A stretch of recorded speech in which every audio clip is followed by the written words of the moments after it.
Les animaux chez les saints. Au paradis terrestre, Adam et Ève ne se nourrissaient que de fruits et de légumes. Ils n'avaient donc pas à tuer des animaux qui, de ce fait, ne les craignaient pas et qui vivaient en parfaite intelligence avec nos premiers parents. Cette intimité était pour Adam et Ève un charme de plus. Le péché originel a détruit cet ordre parfait que Dieu avait établi. Les bêtes sont devenues craintives, féroces parfois, non par méchanceté mais par instinct de conservation.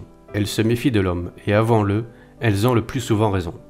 Le bon Dieu permet aux saints très souvent de revivre l'âge d'or du paradis terrestre, dans leur relation avec les animaux.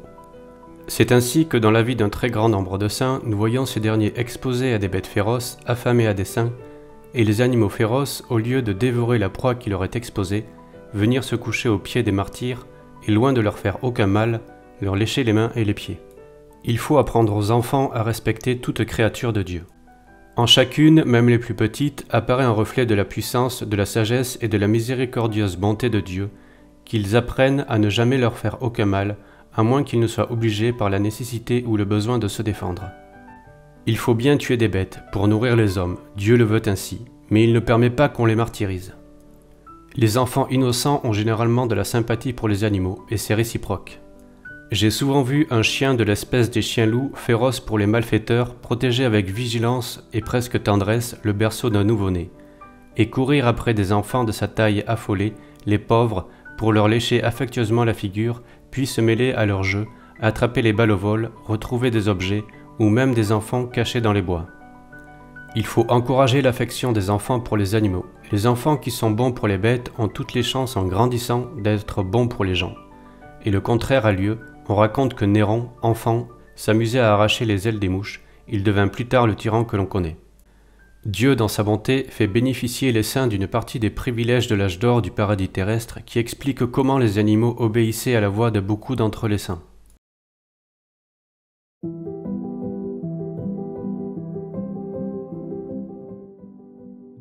Saint Hubert et le cerf. Un vendredi saint, délaissant les offices pour la chasse qui le passionne, Hubert, fils de Bertrand, duc d'Aquitaine, a entrepris la poursuite d'un cerf magnifique dans la forêt des Ardennes. Forcé, le cerf s'arrête net et Hubert voit une grande croix briller sur ses ramures. En même temps, Hubert entend une voix mystérieuse. « Jusqu'à quand cette passion de la chasse fera-t-elle oublier le soin de ton âme ?» Terrassé par une force invincible, jeté à bas de son cheval, le jeune homme se prosterne face contre terre. « Seigneur, que voulez-vous que je fasse ?» Hubert, converti, entre au monastère d'Audage, enclavé dans cette même forêt où il a trouvé le salut. Plus tard, le pape le consacrera évêque et Hubert mènera une vie d'apôtre infatigable et désintéressée. Il mourut le 20 mai 727 à 64 ans.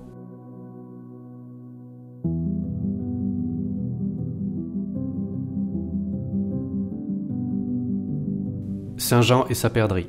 Saint Jean, l'apôtre chéri de Jésus, celui qui reposa sur le cœur du divin Maître pendant la scène, avait durant sa vieillesse apprivoisé une petite perdrix blanche qu'il aimait et nourrissait de sa main.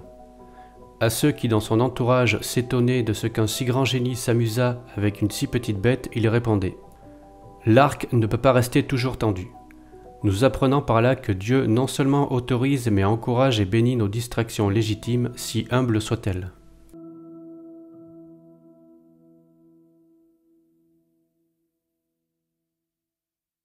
François d'Assise, un saint ami des bêtes. Saint François d'Assise, 1182-1226, populairement appelé le saint aux oiseaux au siècle du romaniste, est renommé depuis toujours pour son amour extraordinaire des animaux, oiseaux, poissons, fourmis, abeilles, lapins, agneaux, loups.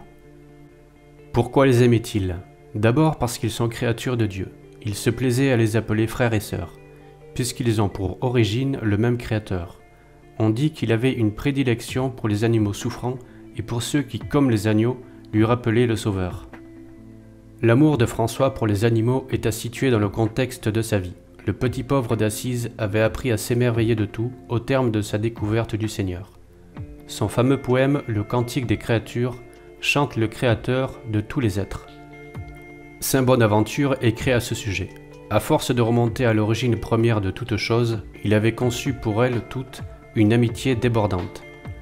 À la portion cool, on offrit à l'homme-dieu une brebis qui suivait les frères à la chapelle et qui, sans avoir été dressée, faisait la génuflexion, poussait quelques bêlements devant l'autel de la Vierge, se prosterner à l'élévation.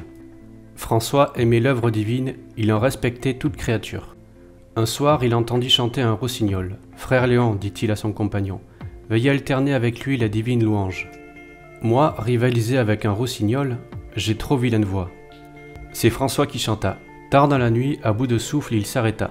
« Petit rossignol, viens ici que je te félicite, c'est toi qui as gagné le prix. » Et caressant l'oiseau, le saint, pour sa récompense, lui donna quelques miettes, le bénit et le congédia. Un autre jour, comme le concert était trop bruyant, saint François pria très poliment ses frères les oiseaux de se taire, pour qu'ils puissent psalmodier avec son compagnon. Ils obéirent si vite que les habitants de Venise, stupéfaits du miracle, laissèrent la commerce et plaisir pour venir entendre le saint. Quand les hommes ne l'écoutaient pas, François prêchait la louange et l'amour de Dieu aux petits oiseaux.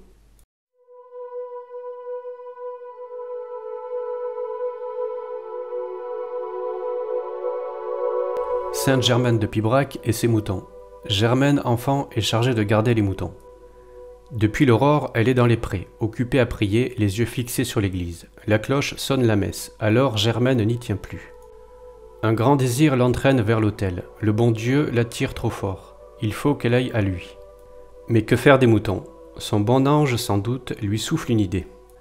Elle plante sa quenouille dans l'herbe, au milieu du troupeau, et le confie à la garde du Seigneur.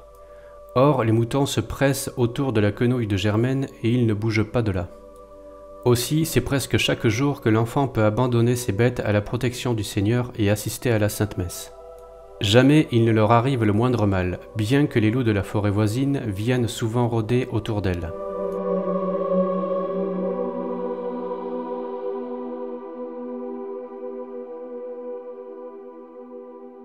Don Bosco et le chien gris. Plusieurs fois en traversant le terrain vague qui conduisait à son œuvre, Don Bosco fut assailli par des malfaiteurs qui en voulaient à sa vie. Mais c'est alors qu'un énorme chien gris surgissait tout à coup, se jetant sur les criminels à coups de croc, les mettait en fuite, puis, devenu doux comme un agneau, accompagnait Don Bosco jusque chez lui pour le défendre et le protéger.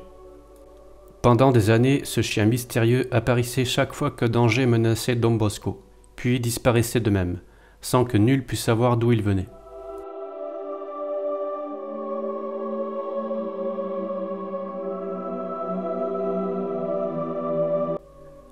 Saint Mamès et les bêtes de la forêt.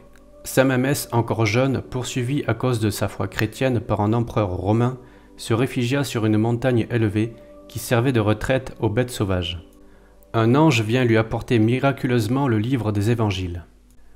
Dès qu'il eut ouvert le livre, Mamès se mit à lire à haute voix. Alors, nouveau prodige. Les animaux sauvages accoururent à sa voix, semblant avoir perdu leur férocité.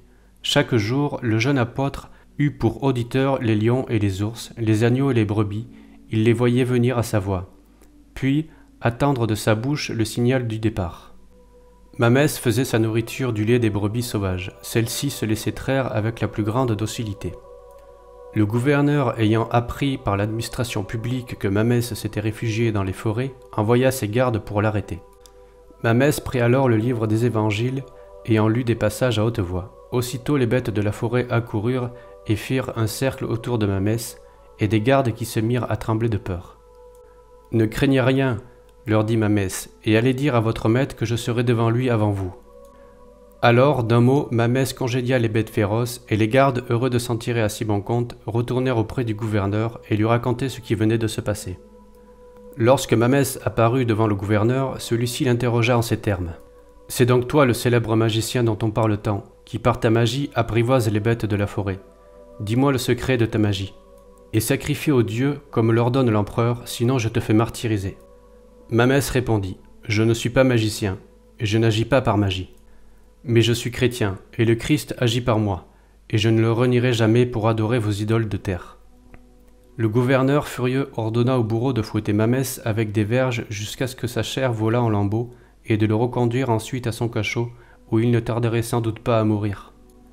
Le lendemain, Mamès était encore en vie. Alors le gouverneur, le voyant obstiné à ne pas vouloir renier sa foi chrétienne, le condamna à être dévoré par les bêtes féroces. On le conduit dans l'amphithéâtre, on ouvre la grille qui le sépare de la cage des animaux affamés, il se précipite sur leurs victimes. Mais voilà que les ours s'abattent à ses pieds, les léopards viennent le caresser et lécher ses plaies. et les autres animaux se tiennent couchés à terre sans manifester aucune intention hostile. Soudain, un grand tumulte s'élève à la porte du cirque. Les cris de « Au secours » retentissent de toutes parts. C'est un lion qui, descendu de la montagne, vient d'entrer dans l'amphithéâtre, massacrant tout sur son passage. Tout à coup, le lion s'arrête et fixant les yeux de Mamès, il le salue avec admiration et respect. Le saint, caressant le fauve, lui ordonne de cesser le carnage et le renvoie dans sa montagne. Le lion docile obéit à l'instant même.